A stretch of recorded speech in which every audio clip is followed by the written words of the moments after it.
Hi folks, I just wanted to take a little bit of time to talk about a video that I saw not too long ago where Sargon of Akkad tried to explain the difference between a lot of the left-wing extremist groups that you see protesting in the United States these days against pretty much everybody.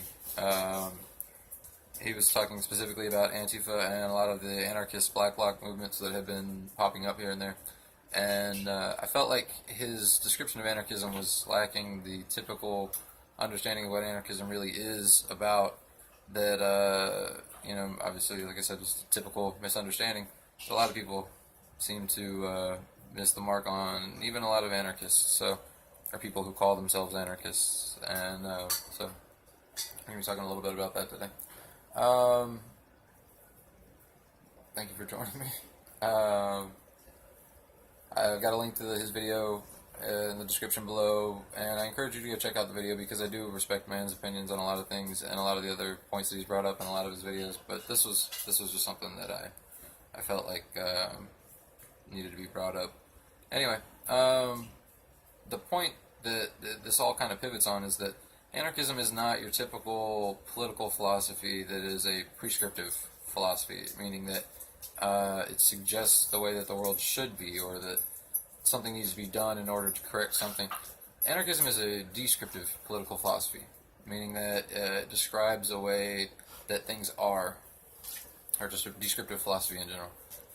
Is describing the way things are, and more so looking for ways to operate within those confines, rather than trying to look for ways to correct whatever the deal is. So that's just step one, and I think that's, a lot of the failing of government comes from the fact that people don't understand this core fact about life and social organization, and that is primarily that people do what they want to do. So anyway, in his video, he described the different, I guess what we could call factions of anarchism, and tried to describe them as having differing or distinguishable approaches or ideals or views or beliefs about something that needs to be done to create some sort of anarchist ideal, I guess, where obviously there would be no government or something like that. And that's not really the case for a lot of these different groups. And what ends up happening is through his, you can see through his descriptions that this is how the mark is missed and where people go wrong with the idea. I guess we could start with anarcho-feminism. Good boy. He describes anarcho-feminism as, which would be a great kind of point to start with, I think, because a lot of people have a lot of criticism about the feminist movement, what I call feminism 3.0, and they view them as what I call typically Femi-Nazis, people who are trying to viciously, authoritatively impose their anti-patriarchy beliefs on people through government, various legislation, whatever. Anyway, anarcho-feminists don't believe that we have to destroy the patriarchy to achieve this this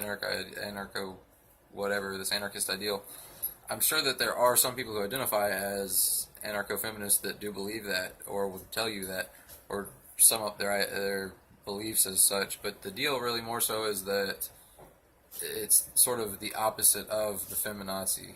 They don't want to impose their beliefs on people. They want to find more spontaneous, more voluntary routes of addressing social injustice, rather than the typical bringing down the hammer kind of thing. So that is really more what anarcho-feminism is about. There are feminists that want to avoid authoritative governance. He kind of also brought up the distinction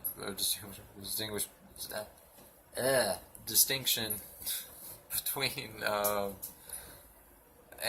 the extreme left wing and extreme right wing of anarchists, and that can be generally summed up as the anarcho-communists versus the anarcho-capitalists. And he mentions the disputes between these two. And if you want to talk about some funny stuff, he's just political absurdity.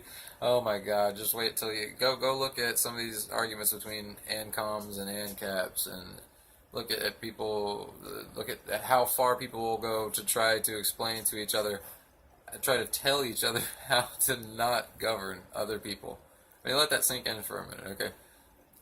That's the kind of hypocrisy that I'm talking about. So a lot of the anarchists that miss this mark about anarchism being descriptive rather than prescriptive are a lot of the people that you see rioting out in the streets, you know, in the Black Bloc, having their little Black Bloc parties. And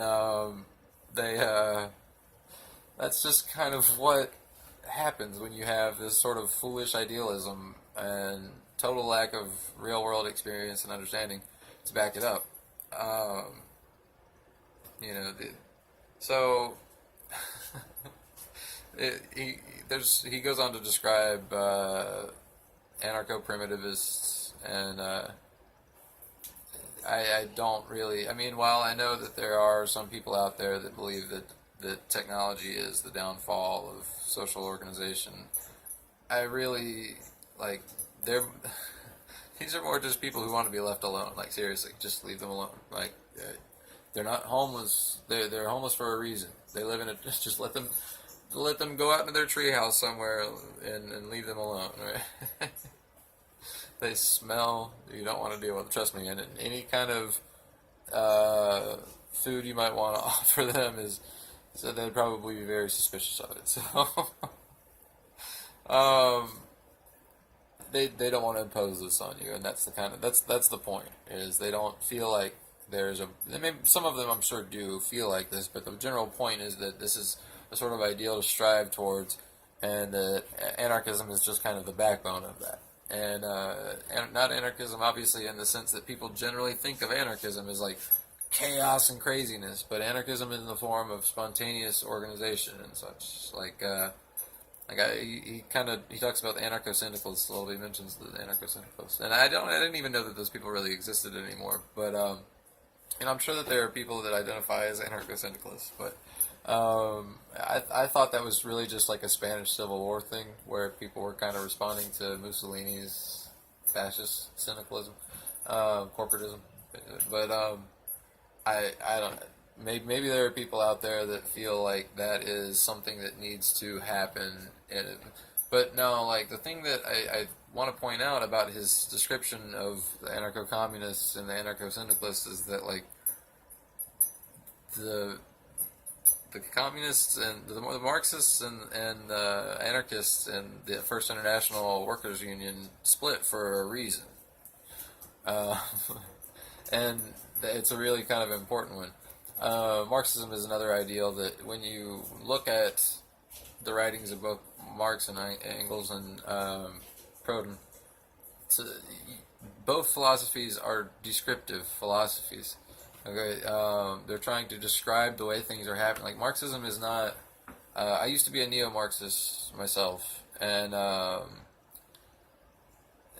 have to say neo-Marxist because the point is that Marxism was wrong. Marxism failed. Marx was totally wrong on this. And the proof of the pudding of that proof is in World War I.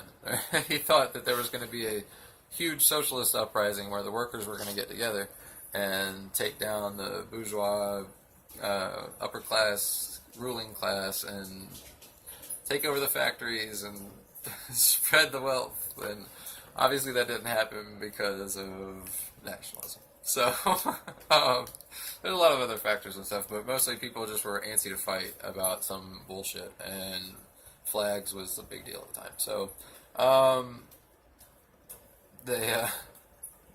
everybody was galvanizing behind some flag or the other for like the past freaking 100 years throughout Europe. Anyway, there was a lot to that, but like I said, these are both descriptive philosophies, and they split for a reason. It's not like the anarcho-communists were. I mean, they weren't that in tune with each other where they felt like something.